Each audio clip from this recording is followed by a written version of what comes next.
Il n'y a pas une petite question? Bon. Tout était complet.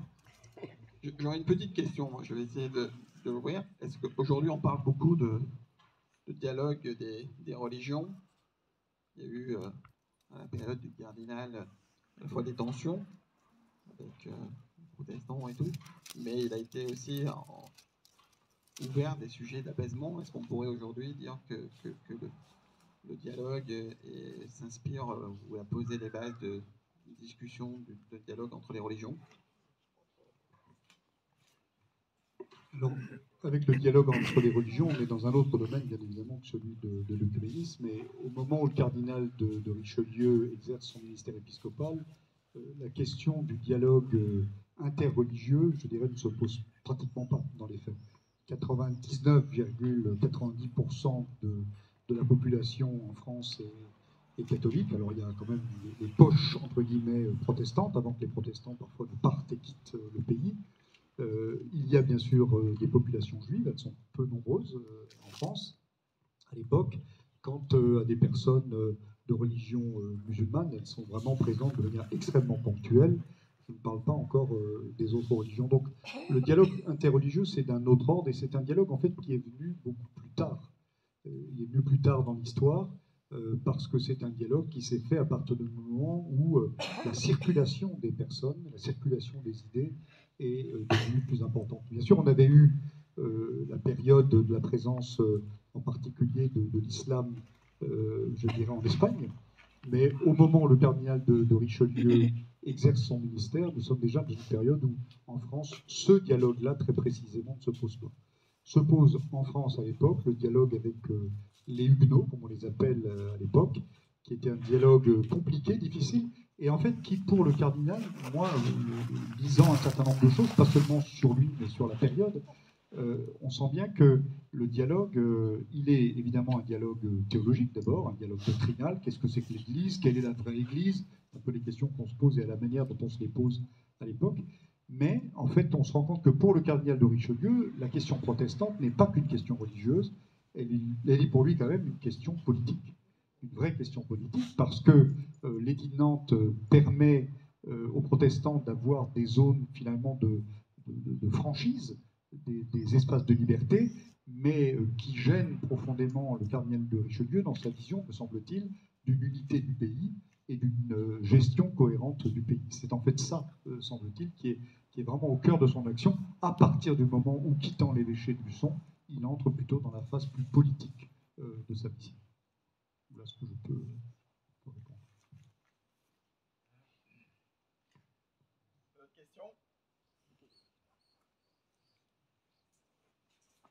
Tout va bien? Oui. Comment croyez-vous que Richelieu aurait apprécié la séparation de l'Église et de l'État?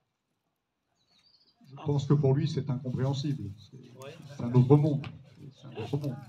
C'est un autre monde, parce qu'il y a une...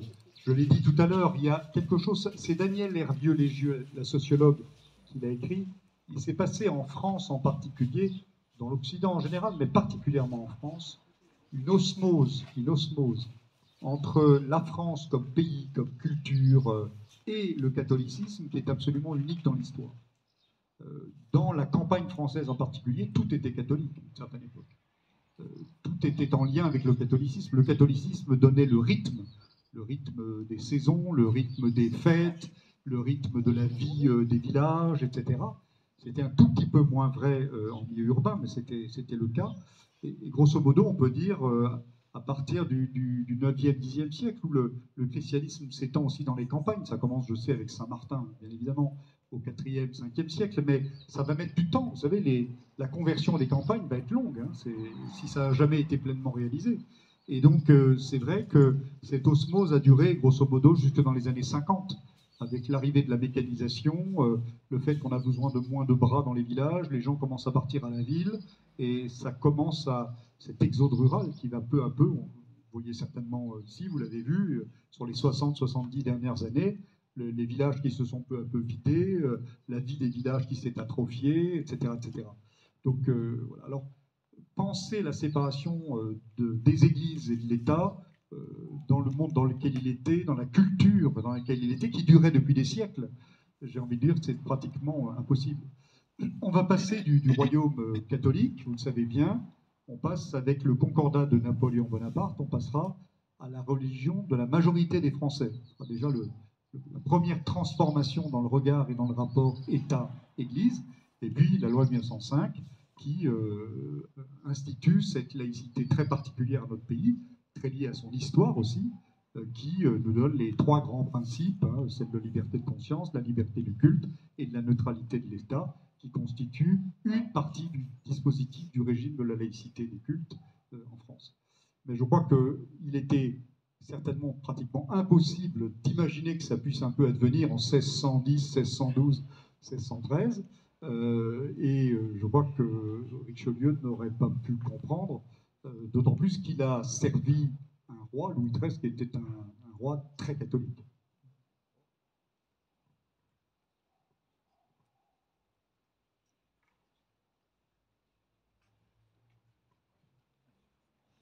Voilà. D'autres questions? Merci, Monseigneur, encore. Je vous donne mes remerciements. Je crois qu'on peut applaudir Monseigneur aujourd'hui.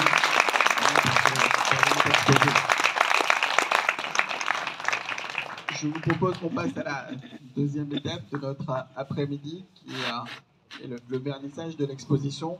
Vu l'assistance nombreuse, et je crois bien installée maintenant, pratiquement tout le monde est à l'ombre, je vous propose que la présentation de l'exposition, on la fasse ici.